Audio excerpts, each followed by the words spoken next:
running a little late for my timed entry to Museum of Fine Arts Boston, but hey, I will try anyways. I'm going to see Fashioned by Sargent exhibition, and I am so excited because he's one of my favorite artists of the whole art history. While I am filming this exhibition for you, I will also give important information about this amazing artist, Singer Sargent. When you go downstairs, you can see all these draperies, and it already feels like I'm in one of the Sargent's portraits. I got in, guys! Yes, they let me in, so that's all good. I got in. We are in Sargent exhibition. Let's check. We start the exhibition with this timeline here. Sargent was immersed in art from the time he was born, because this American artist was born in Italy, in Florence, in the heart of art. He really used his sitters, his models, in a way that the fashion will pop out, and then all the draperies, all the fabric of those clothes would just shine. Here you see Sargent working black on black, and you can see all these different folds and draperies. This is just his style. This is what he's perfect at. After being born in Florence, he then trained in Paris, France, before moving to London.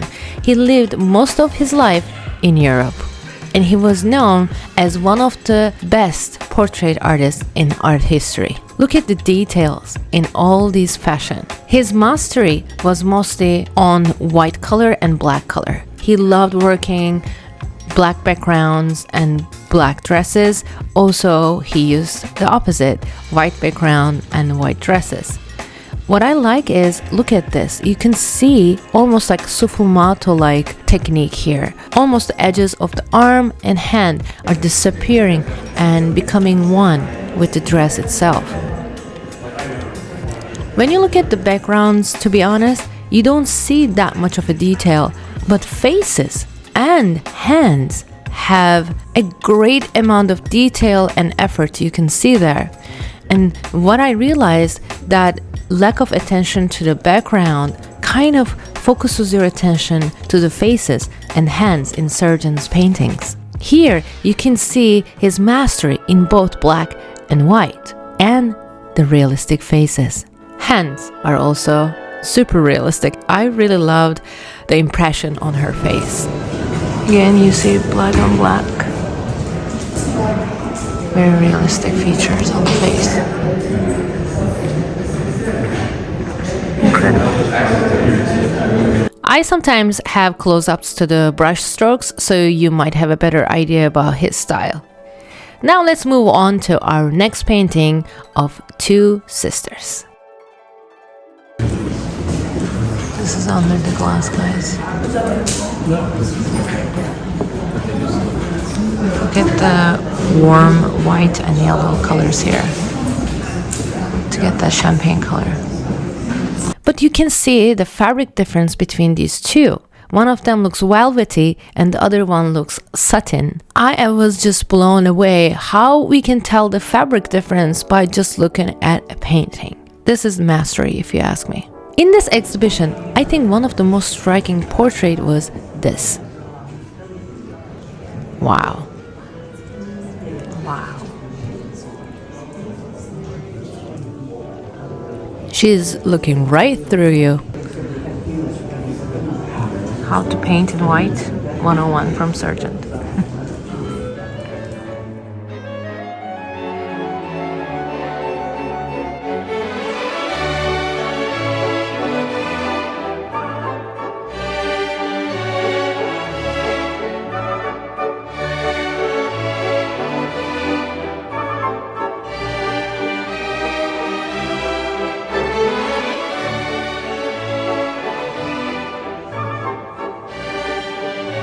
You can see how he's good at white. Especially this portrait shows you all these little draperies, all these like little details of the lace, and how he portrays women in these beautiful dresses. He loved fashion.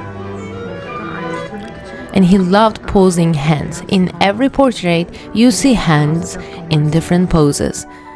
And this is a very Sargent way of doing things. In this kind of paintings, you can see that the background has much cooler shades of white, whereas the front, where the figure is, we see more warm shades of white. This is why it looks more towards us. And you see, the original photo was not as beautiful as this portrait, if you ask me.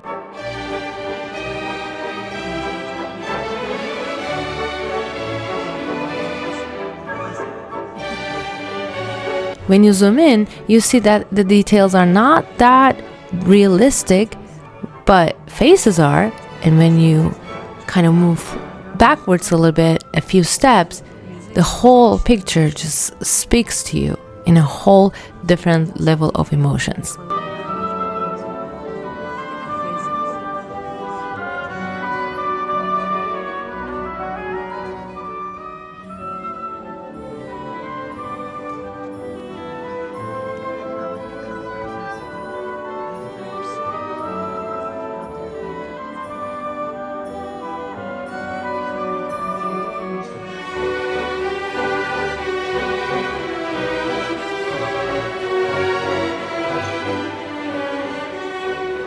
This bird hat used to be very famous around 1800s. You see some pieces of fashion in this exhibition as well. Some of the models are wearing things and you can see these pieces on display. Look at the hand detail here.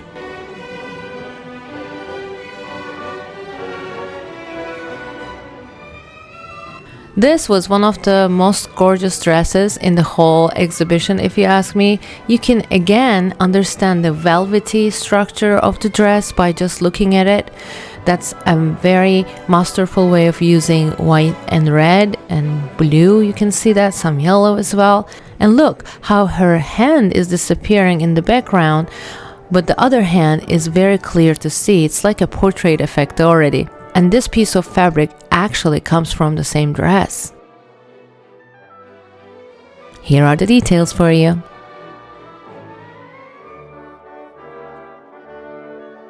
There are some other dresses from those times. You can see them right here.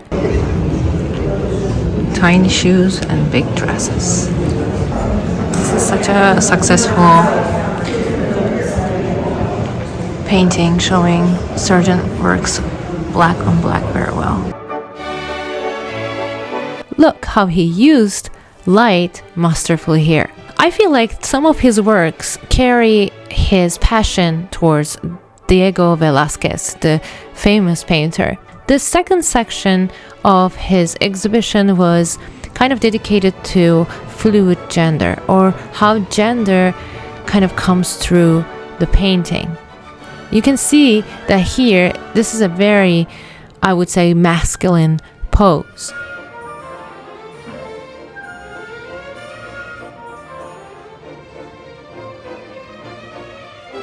And this breathtaking red portrait of the French gynecologist and art collector Samuel Jean Taposi. Actually, this was Sargent's first large portrait of a male subject. The way his hands are positioned and how the morning gown looks a little bit kind of adds feminine side to this portrait. I think the whole posing thing was Sargent's favorite thing to do, and I think his sitters, his models, were posed in a very unique manner in each portrait.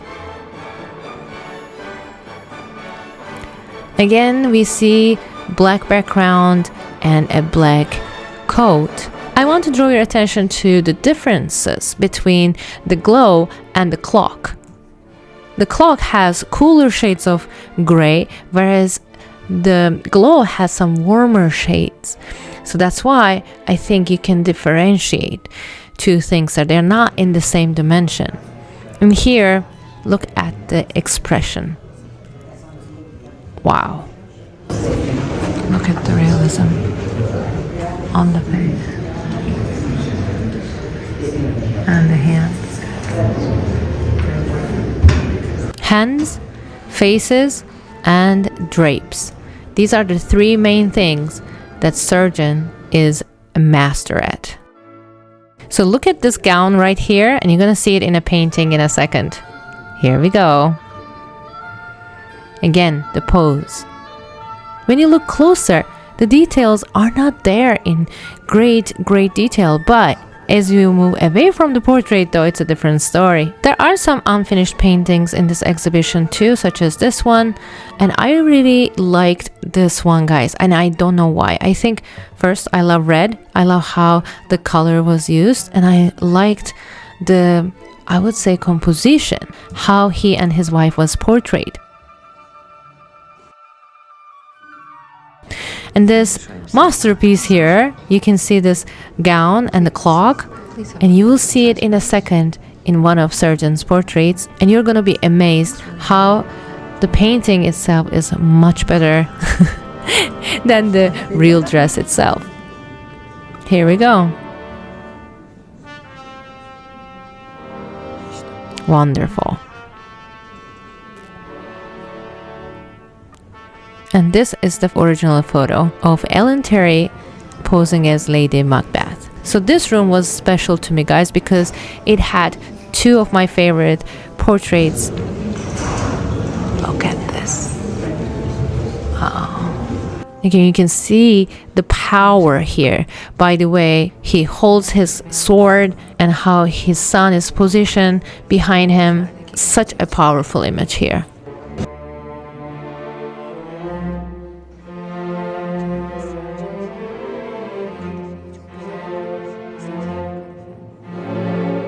And here, this was a Scandalous portrait, guys. Let me tell you the story. Portrait of Madame X, 1884. Now considered one of his best works, but when it was painting, it got so many criticism.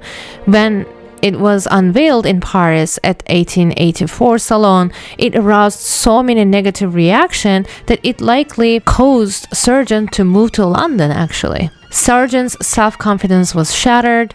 And the whole reason was because they found this portrait very inviting and too sexy, too cheap. One of the strip of her dress was falling off of her shoulders originally, and after all that criticism, I think he changed it. Sargent said that this was, I suppose, the best thing I have ever done. It's his personal favorite. And look at the lace here. I was just amazed by how lace was pictured here. Isn't this amazing? This requires a great skill, guys. This is what makes Sargent Sargent. Look at the fashion. Look at the brush strokes to give that feeling of velvet here.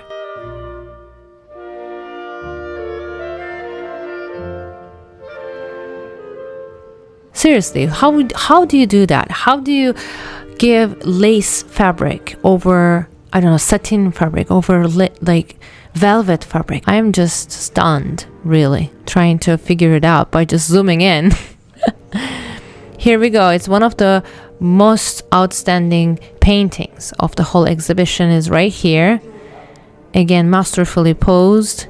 And you can see that actually the book pages are pinkish too. That kind of gives the natural flow of the painting, and the hands are posed, the kids are posed, all by Sargent.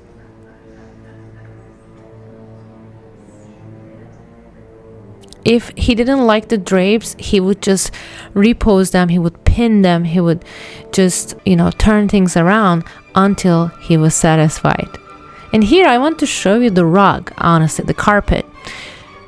If you see that, it is not as detailed as the ones that are in Vermeer's, for example, especially when you zoom in. But who cares? It still look amazing. I think the color choices here and the brush strokes, they are just not haphazard, they're all planned. This, on the other hand, is very, very detailed. You can see, even when you zoom in, you can see all the details are there.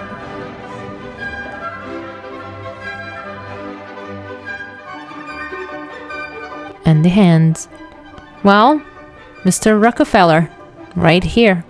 Rockefeller's son was worried that the likeness was not sufficiently grand or dignified, but Sargent said that I wanted to paint an old gentleman who looks like a medieval saint. Fair enough. Let's talk about one of the most important pieces of the whole exhibition. Ladies and gentlemen, Lady Agnes of Lucknow. She looks directly, and her expression captures the impression that she is participating in an intimate conversation with those observing the painting.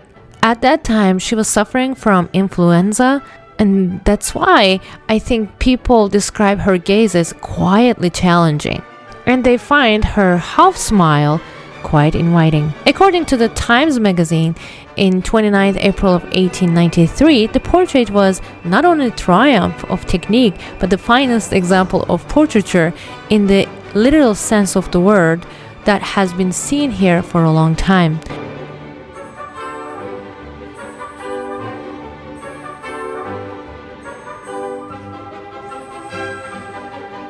And this room is full of his later work as well. This portrait here has an interesting topic because this sitter here, this model here, actually was wearing a white gown and she posed the whole time with it. But somehow Sargent didn't like it, so he changed the clothing as he liked.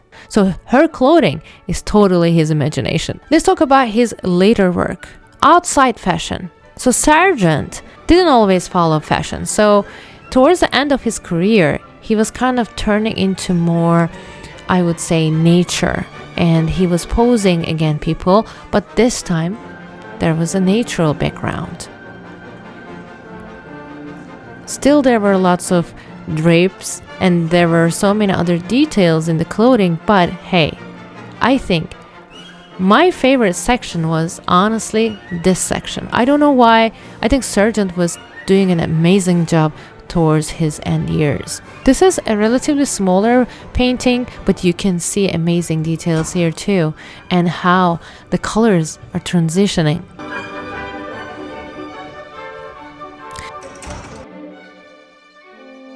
This is Sargent's younger sister, and this painting reminded me of one of Claude Monet paintings, but rather than using light to dematerialize figures, as Monet had done, Sargent employed it to define his sister's form.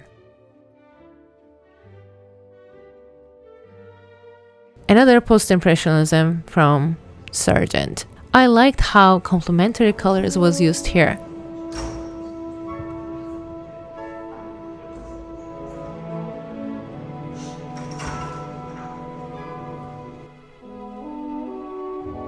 And this had some serenity, some calmness to it. And the face looked so innocent. That's why I think I like this painting a lot too.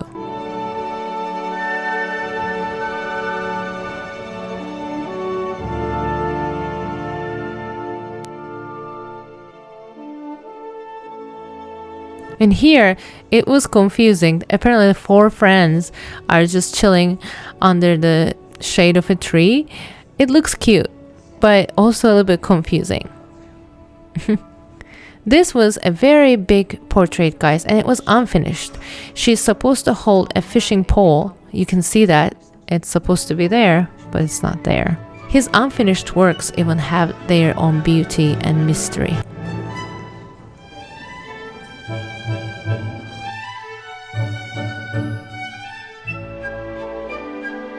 I love this one too. This looks like me after working double shifts. Very elegant and again, very fashionable. I like how the hair was posed here too, together with hands.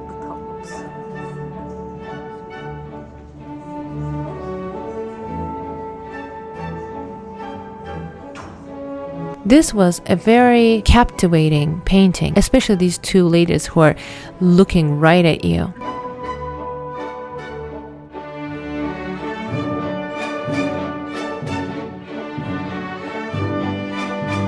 And here you see two people posing in Turkish clothing, and they're playing chess. This painting is, again, I think if you ask me, are kind of under the influence of post-impressionism, and this was made during an extended trip to Middle East between 1905 and 1906. And here you see this golden color cashmere shawl, draping and bunching. And of course, after this exhibition, you go into this beautiful gift shop, which is full of Sargent's figures and all these colors. You can see these pearls. It was just beautiful. But hey, I have enough stuff at home. And this is the beautiful Museum of Fine Arts Cafe. And now, while I am sipping on my little drink and while I'm waiting for my food, let me share with you what my overall opinion was about this exhibition. Hi guys, I just finished Sargent's exhibition and I just want to highlight a few things that I took away from this exhibition.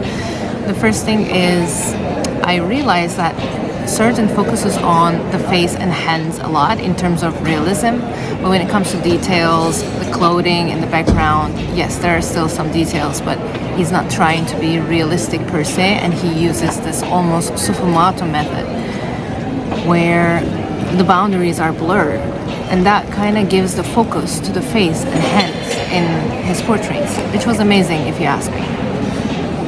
And the second thing I realized is like how he uses black and white masterfully, especially black on black and white on white. Working those colors on top of each other is very difficult, and he was perfect at that. Also, he used complementary colors, warm and cool colors very smartly as well in his paintings. That was stunning if you ask me. And one other thing that I realized, my food is here. The other thing I realized about Sargent was I like the fact that he posed his models and how if he didn't like the clothing, he changed it. And he played with the drapes, he was pinning the dresses so that they will have more folds and he would depict the play of light much better. I think it was very smart. It was amazing to see. So this is it for now, but if you want to check out my other vlogs for other exhibitions, they're right here for you.